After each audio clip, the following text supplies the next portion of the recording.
agenticity, that we also assume that the patterns that we see are not only real, but there's something behind them. There's an intentional agent behind them making the pattern real, imputing into this force something real. So that would explain, animism and monotheism and many other things, the belief in witches and demons. And what do you as a cognitive scientist yourself think about this? Yeah, that's just not true. That's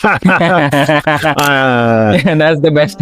Yeah, not true. No, I completely reject that. And it's really easy to see why that's mistaken. Just because you've identified what are the cognitive mechanisms that lead to people having certain kinds of beliefs doesn't mean they don't have good reasons for having those beliefs. It doesn't mean those beliefs aren't true. It's a little bit like studying a radio and concluding that there isn't any radio broadcast just because you know how a radio receiver works. It's like, well, maybe there's a radio receiver because there are radio signals that this radio was put together to receive. Most people who think that the cognitive science of religion has explained away, if you look carefully at their argument, they have engaged in what philosophers call question begging. That is, they've assumed what it is that they're trying to explain. So they assume there are no gods. Now they do the cognitive science of religion. They turn to that and say, see, no gods. And like, well, you started with no gods. You didn't conclude that from the science. You presumed that from the very beginning. So let's back it up and not be quite so